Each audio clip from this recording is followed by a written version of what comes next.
الله وبركاته. بسم الله والحمد لله والصلاة والسلام على سيد المرسلين وعلى آله وصحبه أجمعين ومن تبعهم بإحسان إلى يوم الدين. أما بعد فقد قال الله تعالى في القرآن المجيد والفرقان الحميد: أعوذ بالله من الشيطان الرجيم بسم الله الرحمن الرحيم وما أرسلناك إلا رحمة للعالمين صدق الله العظيم. حشر تک ڈالیں گے ہم پیدائش مولا کی دھوم، حشر تک ڈالیں گے ہم پیدائش مولا کی دھوم، مثل پارس نجد کے قلعے گراتے جائیں گے، اور رہے گا یوں ہی ان کا چرچا رہے گا، رہے گا یوں ہی ان کا چرچا رہے گا، بڑے خاک ہو جائے جل جانے والے، بڑے خاک ہو جائے جل جانے والے.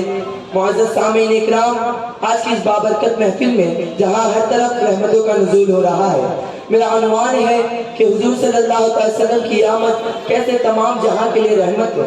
انشاءاللہ موضوع معین کے مطابق کچھ معرضات پیش کرنے کی کوشش کروں گا.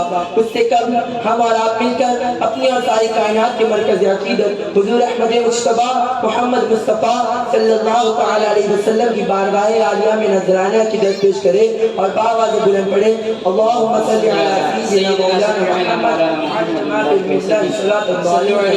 والسلام علیک یا رسول اللہ صلی اللہ علیہ وسلم. معزز سامعین اکرام، آج میرا موضوع جس ذات اقدس پر ہے وہ ذات گرامی اتنی عظیم ہے کہ صرف بلبل ہی ان کی نغمہ سرائی نہیں کرتی بلکہ پھول بھی ان کے عشق میں چاک دامن ہے. صرف پروانہ ان کا شیدا نہیں بلکہ شمع بھی ان کی طرف میں گھلتی رہتی ہے. صرف چکوری ان کی فراق میں سرگردہ نہیں بلکہ چاند بھی ان کی یاد میں گھٹتا بڑھتا رہتا ہے. وہ کائنات کا بھی محبوب ہے، وہ خالق کائنات کا بھی محبوب ہے، اور جس محبوب کا نام فرش پر محمد اور عرش پر احمد ہے اور اس پورے دونوں جہاں میں ان کی کوئی مثال نہیں، وہ بالکل لاجواب ہے. اور جب میرے آقا تشریف لا رہے تھے تمام کلیاں مسکرا رہی تھی اور چرندے پرند گا رہے تھے: نور والا آیا ہے، نور لے کر آیا ہے، سارے عالم میں دیکھو کیسا نور چھایا ہے.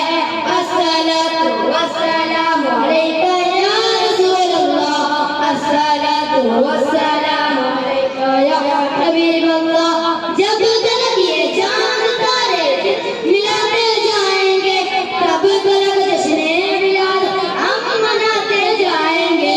نور والا آیا ہے، نور لے کر آیا ہے، سارے عالم میں دیکھو کیسا نور چھایا ہے.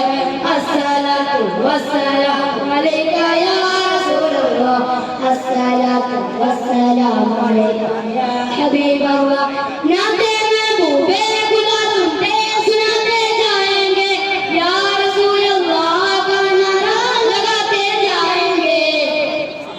نعتِ محبوب خدا سنتے سناتے جائیں گے، یا رسول اللہ کا نعرہ لگاتے جائیں گے. نور والا آیا ہے، نور لے کر آیا ہے، سارے عالم میں دیکھو کیسا نور چھایا ہے. الصلاۃ والسلام علیکہ یا رسول اللہ، الصلاۃ والسلام علیکہ یا حبیب اللہ. معزز سامعین اکرام، جس نے اس پوری کائنات کو پیدا کیا اس کی صفت رب العالمین یعنی تمام جہاں کو بنانے والا، اور جب اللہ رب العزت نے اپنے محبوب دانا حضور حضرت محمد مصطفیٰ صلی اللہ علیہ وسلم کو اس روئے زمین پر نبی بنا کر مبعوث کیا تو ان کی ایک صفت کو یوں بیان کرتا ہے: وما ارسلناک الا رحمۃ للعالمین. ہم نے آپ کو ساری کائنات کے لیے رحمت بنا کر بھیجا. میرا رب رب العالمین ہے، میرے آقا رحمت للعالمین ہے. اب رحمت کیسے؟ چنانچہ حضرت توحید تصویر کے پہلے رخ کو دیکھیے. آپ کی آمد سے قبل انسان کے پاس علم کی کوئی روشنی نہ تھی، تمدن کا کوئی آفتاب نہ تھا، تہذیب کی کوئی چمک نہ تھی. انسان جب جانوروں کی طرح بھٹیوں میں رہا کرتا تھا، انسان جب بنوں میں بسیرا کرتا تھا، انسان جب کپڑے بنانے سے لا علم تھا، انسان جب اپنی بچیوں کو دفنایا کرتا تھا، یعنی کہ دور حاضر دور سابق میں انسان غیر مطمئن زندگی گزارتا تھا، ہر چاہ جانب سے مصائب میں گھرا ہوا تھا. انسان کی راتیں علمناک اور دن تاریخ سے تاریخ تر بنے ہوئے تھے. لیکن جب اس رحمت عالم کا آنا ہوا، اس سرور عالم کا آنا ہوا، تمام کالی بدلی اس طرح چڑھ گئی جیسے صبح میں آفتاب رونما ہوتا ہے، تمام جہاں میں بہاریں آ گئی، علم و تمدن کی ایک روشنی کھل اٹھی، تمام بت منہ کے پر گر پڑے، کعبہ آپ کی تعظیم کے لیے جھک گیا، جو دیا کئی برسوں سے کسی آتش قدح میں چل رہا تھا وہ بھی بجھ گیا، اور جب بارش نہ ہونے کی وجہ سے آپ کے دادا عبد المطلب نے آپ کو گود میں لے کر دعا مانگی تو رحمت الہی برسنے لگی، گویا کہ آپ کی رحمت، آپ کی ولادت باعادت تمام جہاں کے لیے رحمت ثابت ہو گئی۔ اور اے مسلمانوں، کہ آپ کو وہ واقعہ یاد نہیں جب حضور طائف تشریف لے گئے اس ارادے کے ساتھ کہ مکہ مکرمہ میں تو کوئی میری دعوت قبول نہیں کرتا، کوئی حق کا پیغام نہیں مانتا، تو کیوں نہ میں طائف جا کر وہاں کے لوگوں کو دعوت حق کا پیغام دوں، وہاں کے لوگوں کو حق کی طرف بلاؤ۔ اور حضور وہاں تشریف لے گئے، وہاں جا کر 3 سرداروں سے ملاقات کی جو وہاں بڑے معزز مانے جاتے تھے، ان سے ملاقات کرنے کے بعد آقا نے کہا میں یہاں اپنے کوئی ذاتی مقصد سے نہیں آیا، میرا کوئی ذاتی منافع بھی نہیں، صرف میں آپ کی خیر بھائی کے لیے آیا ہوں، آپ کی غمخواری کے لیے آیا ہوں، دعوت حق لایا ہوں، پیغام الہی لایا ہوں۔ لیکن انہوں نے میرے آقا کو صرف منع ہی نہیں کیا بلکہ طائف کے باشندوں نے میرے آقا پر سنساری کی، یہاں تک کہ آقا لہو لہان ہو گئے، جسموں سے خون بہ رہا ہے، تکلیف ہے، شدت ہے۔ اسی عالم میں حضرت جبرائیل تشریف لاتے ہیں، عرض کرتے ہیں یا رسول اللہ صلی اللہ تعالیٰ علیہ وسلم، اگر آپ کا حکم ہو جائے تو میں ان دونوں پہاڑوں کو ملا کر اس وادی کو ہی فنا کر دوں، اس وادی کو نست و نابود کر دوں، لیکن قربان جاؤ میرے آقا پر۔ میرے آقا کہتے ہیں اے جبرائیل ایسا ہرگز نہ کرنا، اگرچہ طائف کے لوگ ابھی ایمان نہیں لاتے، ہو سکتا ہے آنے والے دنوں میں وہ ایمان لائے، ان کے لیے عقل سلیم کی دعا کرتے ہیں۔ جو لوگ میرے آقا کو تکلیف پہنچا رہے ہیں، شدت پہنچا رہے ہیں، میرے آقا ان کے لیے رحمتوں کی دعائیں کر رہے ہیں، میرے آقا ان کے لیے برکتوں کی دعائیں کر رہے ہیں۔ اور یاد رکھنا مسلمانوں، اگر میرے آقا نہ ہوتے، زمین نہ ہوتی، آسمان نہ ہوتا، چاند ستارے نہ ہوتے، شجر و حجر نہ ہوتا، کوئی ٹکرا نہ ہوتا، کوئی ذرہ نہ ہوتا، اسی لیے تو اعلیٰ حضرت کہتے ہیں وہ جو نہ تھے تو کچھ نہ تھا، وہ جو نہ ہو تو کچھ نہ ہو، جان ہے وہ جہان کی، جان ہے تو جہان ہے۔ نصیب چمکے ہے فرشیوں کے، نصیب چمکے ہے فرشیوں کے، کہ عرش کے چاند آ رہے ہیں، جھلک سے جن کی فلک ہے روشن، جھلک سے جن کی فلک ہے روشن، وہ شمس تشریف لا رہے ہیں۔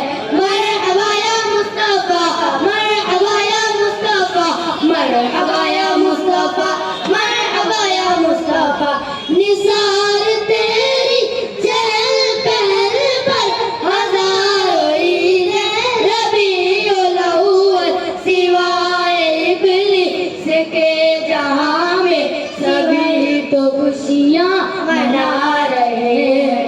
مرحبا یا مصطفیٰ، مرحبا یا مصطفیٰ، مرحبا یا مصطفیٰ، مرحبا یا مصطفیٰ، شب ولادت میں سب مسلمان نہ کیوں کرے جا نمال و قربان، ابو لہب جیسے ساخت کافر، ابو لہب جیسے ساخت کافر، خوشی میں جب فیض پا رہے ہیں۔ مرحبا یا مصطفیٰ، مرحبا یا